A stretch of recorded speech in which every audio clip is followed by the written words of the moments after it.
the militant tradition of the working people, the peasantry, the socially oppressed sections of Tamil Nadu. Today, we stand in the land of Tamil Nadu, where the comrades who laid their lives not only for freedom from colonial rule, but also for freedom from feudalism, caste tyranny, and exploitation. That is the land of Tamil Nadu. Comrades, the world capitalist system is engulfed in a deep, chronic crisis. The neoliberal offensive has neither brought prosperity nor stability to the vast majority in the world. Inequality is obscene in a global scale. The combined wealth of a handful of billionaires exceeds the combined wealth of nation states across the world. The World Bank and IMF,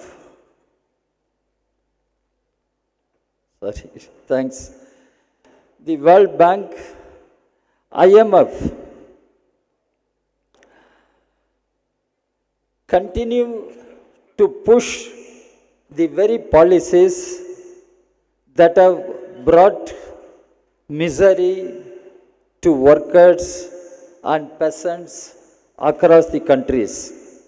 As Karl Marx correctly observed, capital comes dripping from head to toe, from every pore with blood and dirt.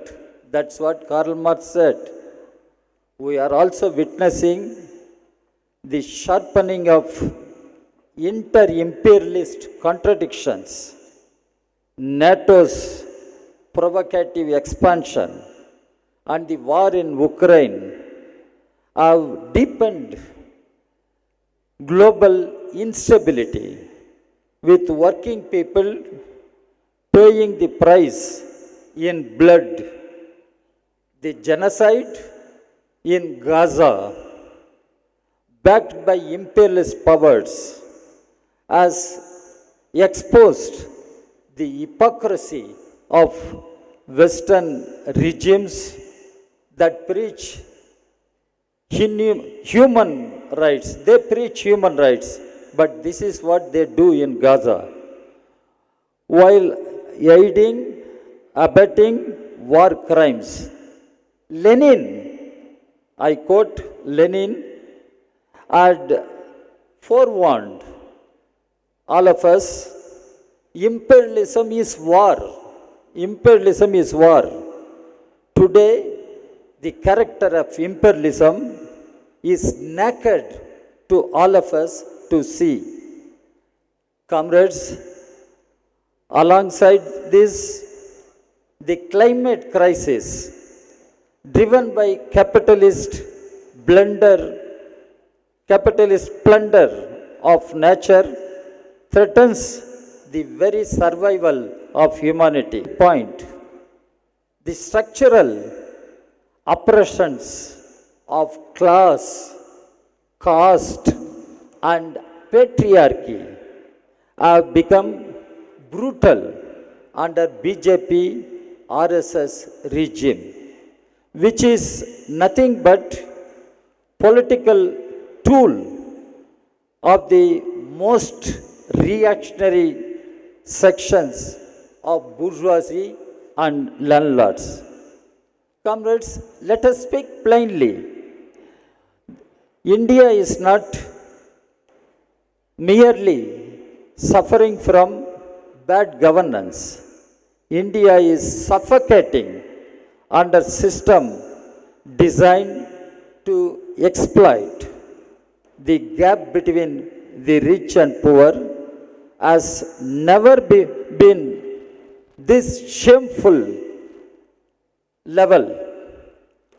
The top 1% of the country now owns more than 40% of the national wealth, while half of the population struggles for just 2 meals in a day. Comrades, the history of all hitherto existing society is the history of class struggles. History of class struggles, wrote Karl Marx and Engels. In India, this class struggle is intertwined with caste system, the oldest and most vicious system of social oppression. Caste and mass oppression are not parallel, they are fused.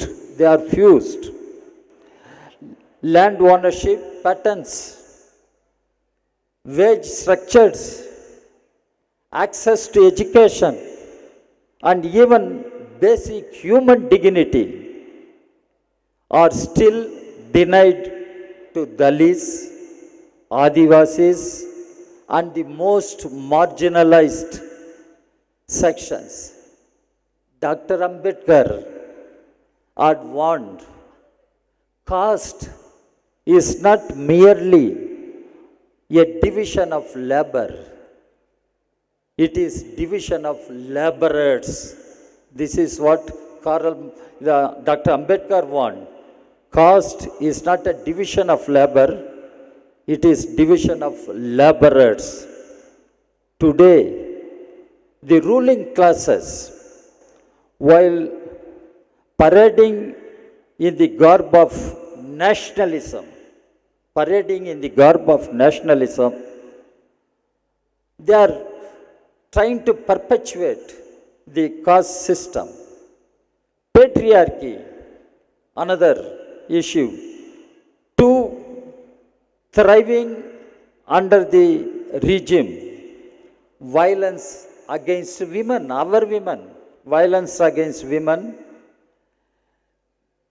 Discrimination and denial of autonomy are institutionalized.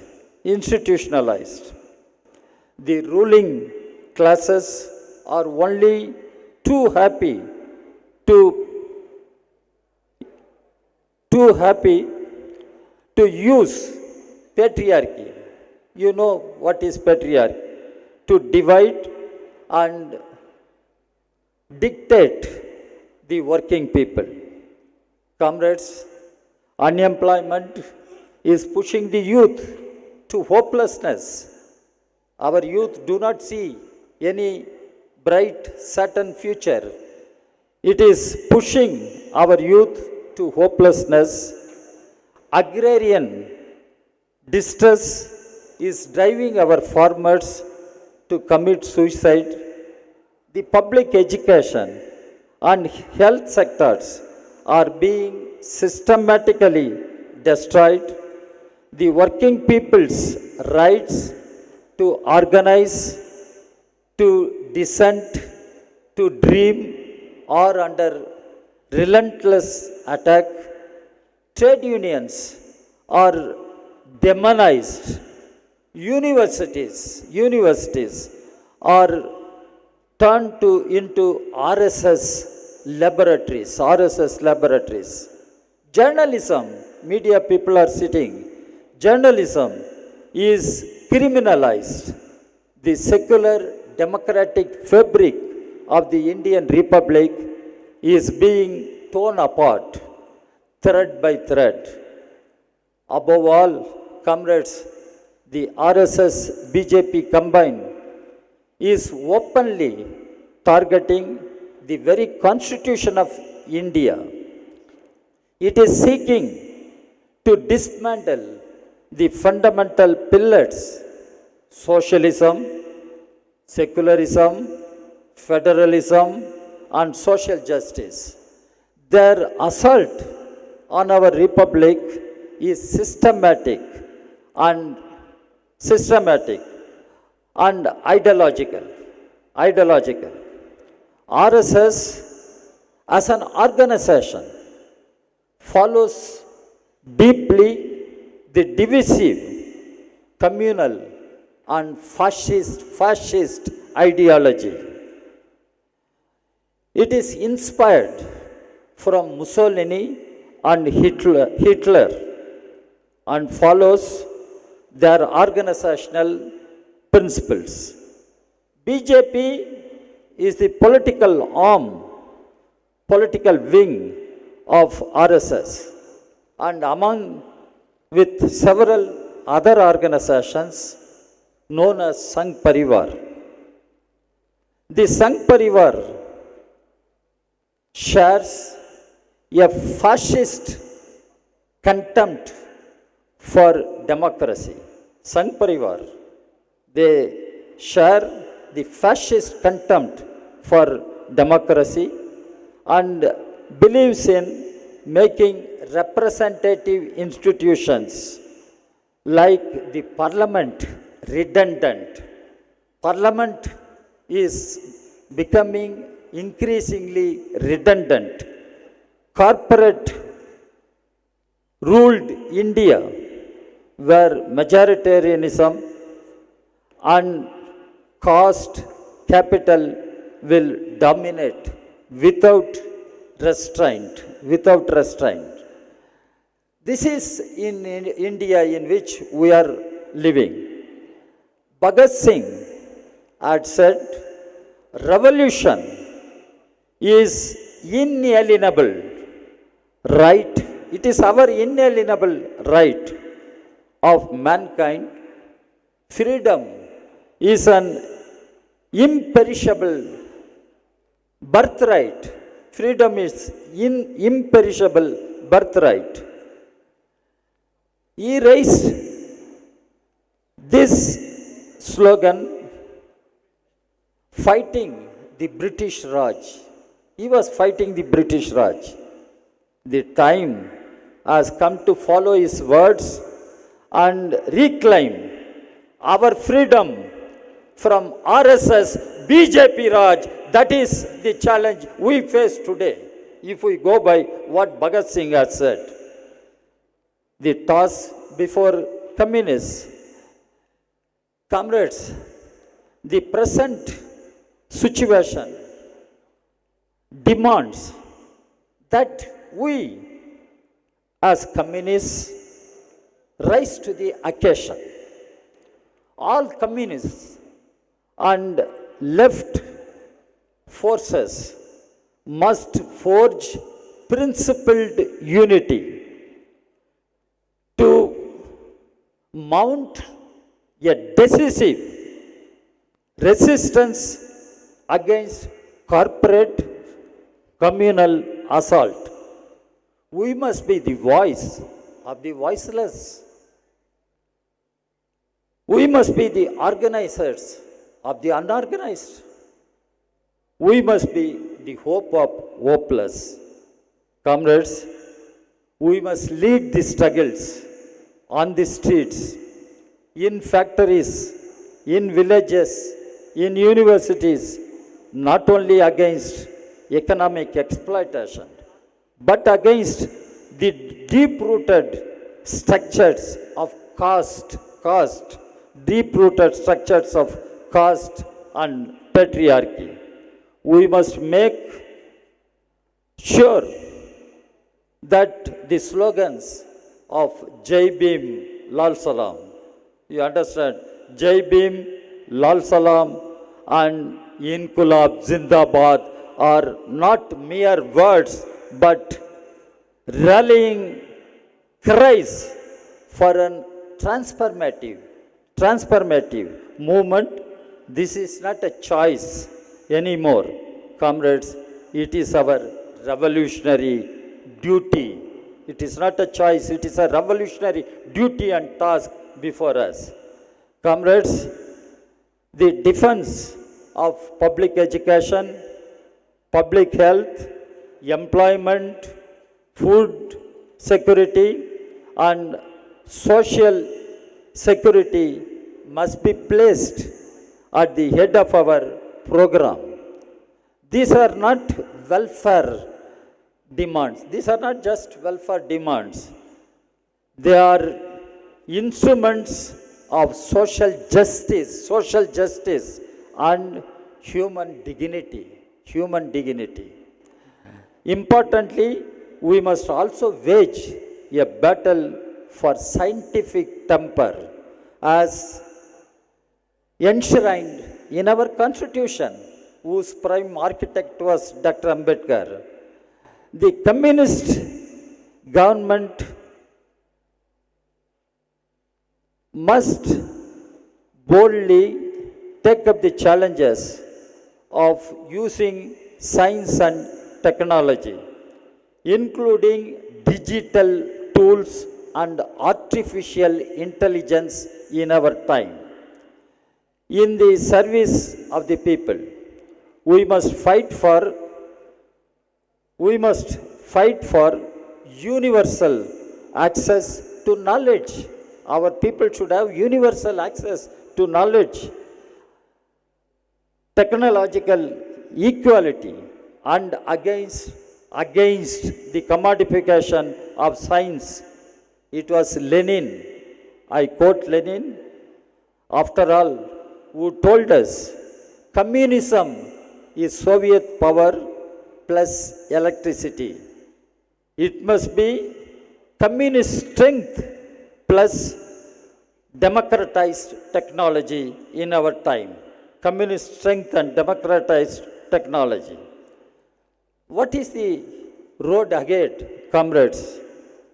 Comrades, the time is not for hesitation, but for action.